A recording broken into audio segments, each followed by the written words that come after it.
Hey guys, Mike here, and today I'm going to talk about a product that I use whenever I'm painting large armies and really want to get that nice detail in the miniatures, but I don't want to spend 6 hours on each miniature, and sometimes you just can't spend 6 hours on each miniature. So what products are out there that are really going to give you that high quality look, but are going to be able to be done in a lot quicker time? Well, what I use is QuickShade by Army Painter, and it comes in actually three different strengths. You've got soft tone, strong tone, and dark tone. What I'm using right here today, and I'm going to kind of demonstrate, is how I use the soft tone. Now, what I really like about this product is it's great for taking a large army, like 10, 20 guys. All you have to do is base coat them up with all of your base colors. You do no shading whatsoever. You just base coat them. After you base coat them, you can then either dip them in, or you can just take an old brush and just kind of wash it onto it, or, slop it on there and just get it in every nook and cranny you can get it into. And when you do that, then you're going to take your brush and you're just going to kind of start to pull some of it off, and and pull up the excesses and wash it off. Now, the thing about it is this is a solvent-based product, which means it's not water-based. So whenever I do this, I always keep my good brushes and my paints and miniatures away from the actual dipping, because I don't want to get any of that solvent on any of my brushes, because that would really wreak havoc on them. So I kind of have a plate down, paper plate I use, and I'll just do it with an old brush, and I have just a dedicated setup just for using this. And when I clean up, you have to use mineral spirits. You can't just use water. So there's a little precautions you have to take when you use this product, but overall it's a great product. As you can see here, when I put it on, it just kind of goes in all the creases, goes in all the cracks, and it gives it a great depth of shade. Now, the light tone I like, because as you can see on this miniature, it's keeping the light bright blues and keeping the nice skin tones. It just kind of darkens it just enough to give him that olive color skin, which is what I was looking for these pirates, but it doesn't go too dark. The light shade, I kind of equate that to more, if you look at shades from Games Workshop, it's kind of like the Agrax Earthshade type. It's got that little bit more browner tinge to it.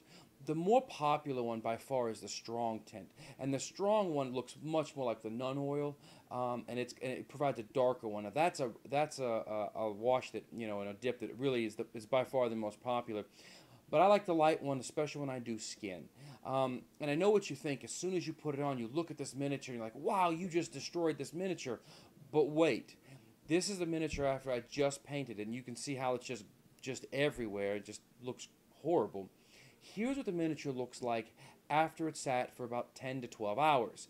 In Florida, I can let it sit for about 7 hours and it's dry. In some climates, you're going to probably have to wait up to 24 hours for it to get dry, and you're going to wait up to 48 hours before it's fully cured. Once it's fully cured, it's rock solid. You could take the miniature and throw it on the ground and you will not chip it, which is a really nice plus when you're talking about, a game that you're going to be handling. These aren't, showpieces I'm winning awards with. These are just pieces that I want to play with, so that really, that protective coating really does provide a nice protection on my miniatures. But now you can see after it's dried how glossy it is, and that's not a problem either. Once you've let it cure for that 48 hours, you can just take it, you can spray it up with that matte varnish, and just spray it real nicely. Takes that shine right off of it, and it's really great. It's really nice to be able to then pull that matte finish down and just look at the detail that you get. I mean, like I said, I'm not winning any awards with it, but I'm not trying to win any awards with it. I'm trying to paint up 15 of these guys, and then I got another 20 sitting behind them, and I just want to get them all base coated and knock them out. And again, 2-3 feet away on the board looks great, and it's a really easy way to do it, and it's really cheap. This little container right here, this costs about 30 bucks. You can get it on Miniature Market. As of right now, at the end of April, when I'm recording this, they're out of the light and the strong. They have the dark, but I'm sure they'll be getting it back in stock. And you can pick this up for around 30 bucks, I think. So this container will probably do close to 400 minis, maybe 500 minis. So you really, yeah, you're spending 30 bucks on it, but you're gonna have it for a long time before you have to worry about getting anything new. Again, I think it gives a great appearance to it, and I think it actually really helps out, and it really gives you that good look, but it doesn't require me to sit there and paint for another, to get that type of shading. That would take me about another 3 hours per miniature.